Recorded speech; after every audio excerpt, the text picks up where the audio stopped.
Welcome to another deep dive, everyone. Today we're going to be talking about uh, Stuxnet, Stuxnet. which is a fascinating story Yeah. that really, I think, starts back in 2010. Uh-huh. And the reason we're talking about this is because we have all this great source material. Yeah. We've got a couple of articles from Spectrum IE. Okay. We've got a great article from Wired. Uh-huh. We've got another one from the New York Times, and we're going to be pulling some stuff from Wikipedia, too. Okay. And we've also got some excerpts from Kaspersky Labs' website Yes. and a white paper from Symantec. Excellent. So we've got lots of good stuff to dive into today. Yeah, this is a good one. And what makes Stuxnet so fascinating is that it wasn't just some virus, Right. that would maybe, cause your computer to run slow or something like that. This is different. This was malware that was designed to actually cause physical damage in the real world. Yeah.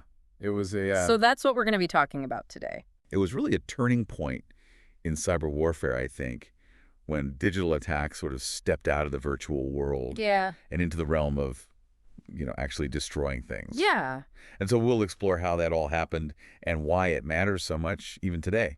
Yeah, and so, when you first hear about Stuxnet, it sounds like something straight out of a sci-fi movie. Yeah. You're telling me that this is a piece of code Right. that can actually break things in the real world? Yeah. It can actually cause physical damage. So what did it target? So picture a giant room filled with centrifuges Okay. spinning at incredibly high speeds. Okay. That was Stuxnet's target. Uh-huh. The uranium enrichment facilities at Natanz in Iran. Okay, so those centrifuges are crucial for enriching uranium. Right. And Right. how could some code mess with something physical like that?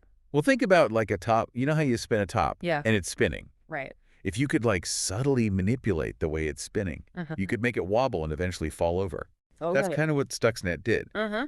It sent carefully crafted commands to the centrifuge's control systems, Right. and it made them spin erratically Oh, wow. and eventually self-destruct. So hold on. So Yeah. a virus Yeah. traveling through computer networks Uh-huh. managed to break physical machinery. That's exactly it. That's incredible. Yeah, and the consequences were significant. Yeah. Reports suggest that Stuxnet actually damaged around 1,000 centrifuges, Wow. which set back Iran's nuclear program considerably. So how is it even possible to create something that's so sophisticated? Yeah. Like, I mean, this goes way beyond, the average. That we hear about. Yeah, the typical malware that we see. Yeah. Stuxnet was a game changer for several reasons. Uh-huh. First of all, its size. Okay. It was 500 kilobytes of code, Wow. which was huge for malware at the time. Uh-huh. Most malware designed to be small and stealthy. Okay. But Stuxnet was complex and multifaceted. It even used multiple programming languages. That's a lot of work. Yeah, it definitely points to something more than just your average hacker. Right. Developing Stuxnet would have required significant resources, expertise, and time. Yeah. And that level of sophistication really points to a nation-state operation. Right. A lot of people believe it was a joint effort between the United States and Israel. Wow. A joint operation. Yeah. So it sounds like we're wading into some pretty murky waters here. A little bit. So what kind of evidence Yeah. supports that theory? Well, neither country has officially claimed responsibility, Right. but there have been numerous leaks and hints from officials pointing towards their involvement. Okay. And there were even reports of them testing Stuxnet on P1 centrifuges, Wow. which are similar to the ones used in Iran, possibly to fine-tune the malware, make sure it worked. So it sounds like this is a digital weapon that was developed and deployed in secrecy, Yeah. which is incredible. It is. But let's move beyond the who and focus on the why. What was the real purpose behind Stuxnet? Right. Was it just about slowing down Iran's nuclear program, or was there something more to it? Well, that's a complex question. Yeah. And it takes us into the world of, international relations and the strategic goals. Right. But one interpretation is that Stuxnet was a way to buy time Uh-huh. to delay Iran's progress towards developing nuclear weapons Okay. without resorting to military action, Right. an actual physical attack. So in a way, it was a display of cyber power, Right. a way of saying, we can reach you wherever you are, Mm-hmm. even in the digital heart of your most secure facilities. Yeah, that message was heard loud and clear, not just by Iran, Right. but by governments around the world. Yeah. Stuxnet was a watershed moment that really exposed the vulnerabilities of critical infrastructure in the digital age. Yeah, it sounds like this is just the tip of the iceberg. Yeah. If something like this could target a nuclear facility, what other critical infrastructure could be at risk? That's the question that's been haunting cybersecurity experts ever since Stuxnet. Right. Power grids, Uh-huh. transportation systems, Right. water treatment plants. Yeah. Any system that's connected to a network could potentially be a target for this kind of attack. So Stuxnet wasn't just about those centrifuges in Iran. No. It was about exposing a much larger Yeah. and much more unsettling truth about the world that we live in. Right. It marked a turning point. It did. The moment when cyber warfare moved from the realm of espionage and data theft Right. to the potential for real-world destruction. Yeah, the possibility of actually causing physical harm in the real world. It's incredible we've been talking about Stuxnet as this isolated incident, this ghost from the past. Right. But how did its legacy shape the future of cyber warfare? Yeah. What happened in the aftermath of this attack? Well, once the world saw what Stuxnet could do, Yeah. it was like a starting gun went off. Suddenly, every nation state with the resources started investing in offensive and defensive cyber capabilities. They had to. They had to. The stakes were just too high to ignore. So in a way, Stuxnet ripped off the blindfold. Yeah. And forced the world to see the true potential of cyber weapons. Mm-hmm. It's a chilling thought, It is. to be honest. Yeah, it's a reality we have to face. So the question now is, what kind of future do we want to build in this new era of cyber warfare? Exactly, and that's a big question. Yeah, and I think we're just scratching the surface here. Yeah. From Iranian centrifuges to a digital arms race, it's been quite a journey so far. It has. But I feel like we're just getting started. Yeah, there's so much more to unpack about the world that Stuxnet created, Yeah. about the threats that we face today, Yeah, and the right. choices that we have to make. Absolutely. So in the next part of our deep dive, Right. we'll delve into the world that Stuxnet created. Yeah. A world where the lines between the digital and physical are blurred, and the consequences of cyber attacks can be felt far and wide. Absolutely. Yeah. It's a fascinating story. Yeah, it is. Continues to unfold even today. I can't wait to get into it. Yeah, me too. We've been talking about how Stuxnet really changed things up in the world of cyber warfare. Yeah, it was a real wake-up call. So what were the immediate consequences of that? I mean, how did governments and industries react to this, People were stunned, I think. Stuxnet showed that critical infrastructure, Right. the systems that, keep our lights on and our water running, Yeah. those could be vulnerable to these kinds of attacks. Right. And it forced a pretty dramatic shift, I think, in how people thought about cybersecurity. So before Stuxnet, was it more about, protecting data? Yeah, I think so. Preventing like financial theft and things like that. And then Stuxnet comes along and it's like, oh no. Right, suddenly it's like, These cyber attacks can actually have very real yeah, and very physical and very dangerous consequences. they can actually impact the real world. So what happened next? Yeah. Did we see this global push for better cybersecurity? Yeah, absolutely. Like, how did that manifest? Well, countries around the world started investing a lot more money in protecting their critical infrastructure from cyber attacks. Okay. Power grids, transportation systems, water treatment plants, Uh-huh. all of these became focal points for increased security.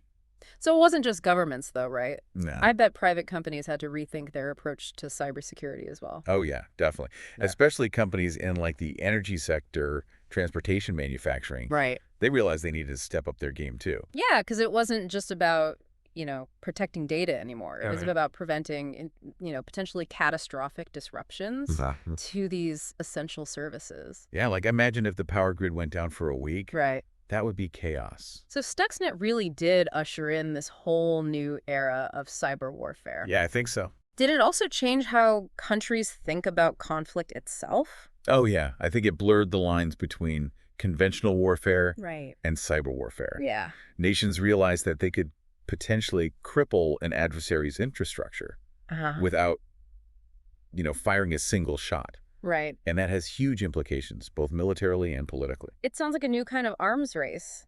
It is. Instead of stockpiling, nuclear weapons, Right. countries are now racing to develop more sophisticated cyber weapons. It's a good analogy. And the Yeah. thing is, Yeah. these cyber weapons are in some ways even more accessible Right. than traditional Well, weapons. You know, you don't need a massive industrial complex Right. to develop a piece of malware. Right. You could have like a small team of talented hackers in theory. Exactly. Could cause a lot of damage. Yeah, and they could potentially cause significant disruption. So Stuxnet wasn't a one-off event. No, it wasn't. It opened up this whole new realm of possibilities, I guess, Yeah. for both attackers and defenders, for everybody. What were some of the other major cyber attacks that followed in Stuxnet's footsteps? Well, one that comes to mind is the attack on the Ukrainian power grid back in 2016. Uh-huh. That was caused by a piece of malware called Indestroyer. Okay. And a lot of people believe that was inspired by Stuxnet. And that caused a major blackout, right? It did, yeah. Like hundreds of thousands of people were affected. Yeah, it showed that it's not just theoretical. Yeah. These attacks can actually happen, Right. and that they can have real-world consequences. So it's not just about, causing physical damage. Right. What about cyber espionage? Is that still a major concern Oh, yeah, absolutely. in this new era of cyber warfare? Yeah, cyber espionage, where attackers are trying to steal sensitive information, Mm-hmm. government secrets, intellectual property. Right. That's still a huge problem. Yeah. Probably happening every single day. What kind of malware are we talking about here? Are there any specific examples that come to mind? Well, one that stands out is Flame. That was discovered in 2012, Uh-huh. and it was basically like a massive data vacuum, Right. sucking up information from infected computers. Yeah. It could record audio capture, screenshots, Mhm. log keystrokes, you name it. Oh, man. It was a pretty stark reminder, I think, that the digital world that we live in Yeah. is not as private as we might think. That's pretty scary. It is. It's like something out of a, George Orwell novel. This Right. constant surveillance, this feeling that someone is always watching. Uh-huh. And as technology advances, Yeah. those tools for surveillance and espionage are only going to get more sophisticated, Right. harder to detect. So it's not just about protecting, our physical infrastructure anymore. It's also about protecting our information, our privacy, Right. our digital identities. Yeah, it can feel like a pretty daunting task. It does. But awareness is the first step. Okay. Understanding the threats and the potential consequences. Once we're aware of the risks, we can start taking steps to mitigate them. So we've talked about the impact of Stuxnet on cybersecurity. Right. And how it basically, created this new era of cyber warfare. Mm-hmm. But what about the ethical implications of all this? Right. Like using a weapon like Stuxnet, does that cross a line? Well, that's a question that's been debated a lot. Yeah. There are no easy answers. Yeah. The Stuxnet was designed to cause damage, Right. albeit targeted damage to a specific facility. Right. But does that make it any less of an act of aggression? Yeah, and it's not like, traditional warfare where you've got, soldiers on a battlefield. Right. This is more like, a stealth attack. Yeah. A digital strike that can be launched from anywhere in the world. Exactly. And that raises all sorts of questions about, accountability and proportionality in cyber warfare. Yeah, like if a country launches a cyber attack that causes widespread damage, Right. who's responsible? Right. And how do you determine an appropriate response? Yeah. Those are some really tough questions. They are. And I imagine that they've been keeping diplomats and international lawyers up at night. I'm sure they have. Are there any international laws or agreements that address cyber warfare specifically? Well, there are ongoing discussions within the United Nations Okay. and other international bodies to try to develop some kind of framework for cyber governance. Okay. These discussions focus on issues like, cyber espionage, cybercrime, the use of cyber weapons. Oh, it's a work in progress. It is a work in progress, yeah. But at least the conversation is happening. It is, yeah. That's crucial. But I imagine it's a slow process. It is. It's very slow. Fraught with, political maneuvering Right. and competing national interests. Uh-huh. And meanwhile, while the diplomats are grappling with all these complex issues, Right. the reality is that cyber warfare is already here. It is. It's like we're trying to build the plane while we're flying it. That's a good way to put it, and Yep. to make things even more complicated. Yeah. It's not just nation states that are involved in cyber warfare anymore. Right. We've already talked a little bit about cyber criminal gangs. Exactly. And those groups seem to be getting bolder Mm-hmm. and more sophisticated by the day. Yeah, they are. They're not just targeting individuals anymore. No. They're going after businesses, governments, Ah. even critical infrastructure. Right. And the lines between these different actors Yeah. can be kind of blurry. Right. You know, Sometimes nation-states actually collaborate with criminal groups, Wow. provide them with resources or a safe haven Right. in exchange for their services. Okay. I'm starting to get a little overwhelmed here. Yeah, it's a lot. We've got nation states developing cyber weapons. Ah. We've got criminal gangs launching ransomware attacks. Everybody's scrambling to protect themselves. It's a Wild West out there. Is there any good news? Like, is Right. there any reason for optimism? I think one positive development is that there's growing awareness of these threats. Wow. Back in 2010 when Stuxnet was discovered, Yeah. most people had no idea Right. that cyber attacks could have such devastating consequences. Right. But now people are starting to wake up. So we're more informed, which is a good start.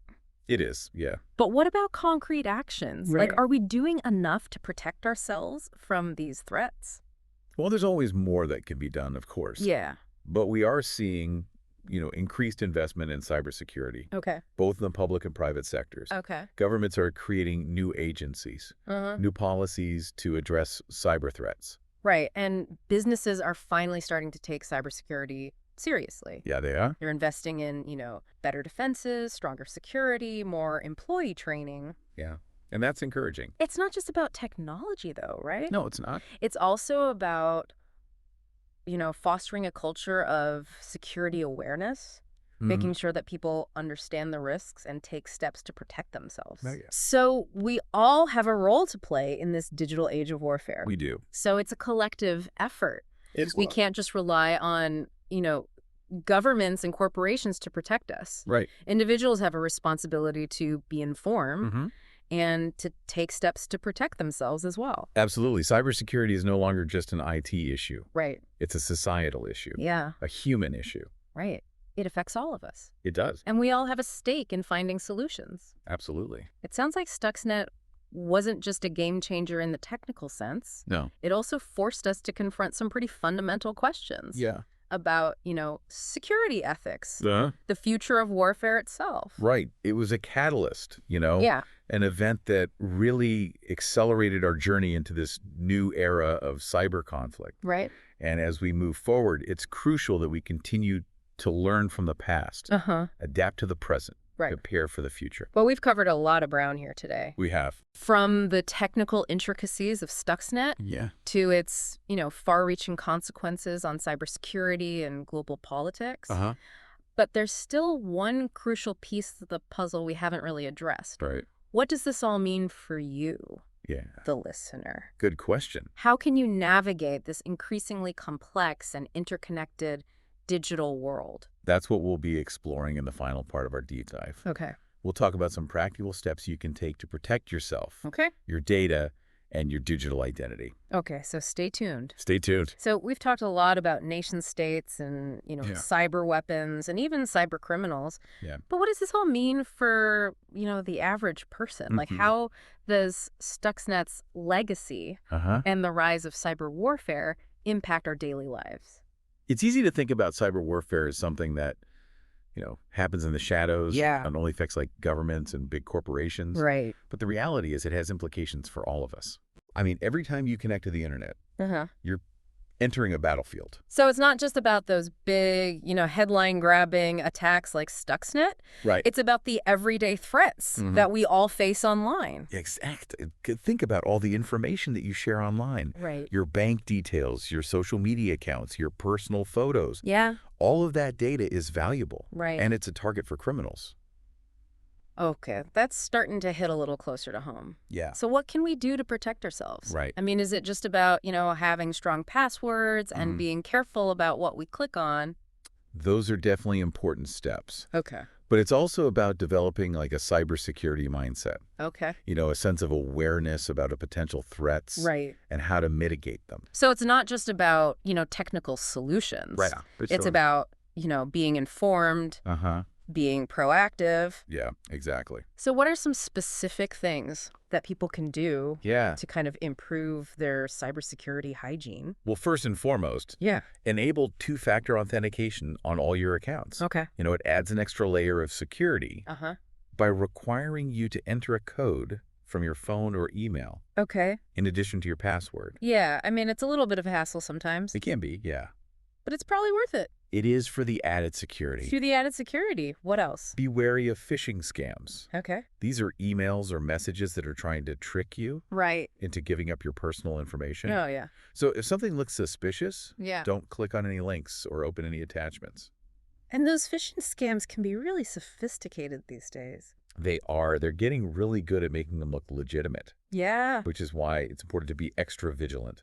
So always double check the sender's address. Yeah. Look for any red flags, like, typos or grammatical errors. Yeah, exactly. So basically just, be cautious and be skeptical. Yeah. Don't just blindly trust anything you see online. Exactly. What about software updates? Oh, yeah, those are important. Are those really important? Absolutely. Software updates often contain security patches Okay. that fix vulnerabilities that hackers could exploit. So it's really important to keep your operating system, Yeah. your web browser, all your applications up to date. All of it. Keep it updated. So all those annoying, update reminders, they're actually trying to help keep us safe. They are. And if you ignore them, you're leaving your device vulnerable. Okay, so we've got two-factor authentication, phishing awareness, Right. software updates, anything else. Back up your important data regularly. Oh, yeah. If your computer's ever compromised or, something happens to your hard drive, Right. you'll be glad you have a recent backup of your files. That's good advice. And it's something that, I think a lot of people just kind of forget to do. It's easy to forget, yeah. It's one of those things you don't really think about until it's too late. Yeah, exactly. Yeah. But it's better to be safe than sorry. So we've been talking a lot about, individual responsibility. Right. But what about, the bigger picture? Like, what can governments and organizations do to kind of create a safer digital world for all of us? Well, I think one important step is to invest in cybersecurity research and development. Okay. We need to constantly be innovating, Great. developing new tools and techniques to stay ahead of the attackers. So it's kind of like a constant arms race. It is, in a way. Between the good guys and the bad guys. It is, but it's also about collaboration. Okay. Governments and organizations need to work together to share information, coordinate their efforts, Okay.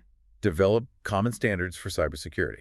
So it's not just about, building stronger walls. Right. It's about, building bridges, connecting with each other and working together. Yeah, exactly. To create a more secure digital ecosystem for everyone. Yeah, and that includes educating the public about cyber threats and, best practices for online safety. Right. We all have a role to play in creating a safer digital world. Well, I think that's a great place to wrap things up. Yeah. We've covered a lot of ground in this deep dive into the world of Stuxnet and cyber warfare. Absolutely. We've explored, the technical complexities, the geopolitical implications, the ethical dilemmas. Yeah. But most importantly, I think we've discussed what this all means for you, Right. the listener. Yeah, the key takeaway is that cybersecurity is no longer just an IT issue. Right. It's an issue that affects all of us. Yeah. It's about our privacy, our security, our ability to function in this increasingly interconnected world. And while the threats are real and they are evolving, there are steps we can all take to protect ourselves. Yeah. It's about being informed, being proactive, and taking responsibility for our own cybersecurity. Yeah. The story of Stuxnet is a reminder that the digital world can have very real-world consequences. Right. But it's also a story of innovation resilience and the ongoing struggle between, those who seek to disrupt and those who seek to protect. So stay vigilant, stay informed. Stay safe. And as always, keep exploring the depths of knowledge with a deep dive. We'll see you next time. See you next time.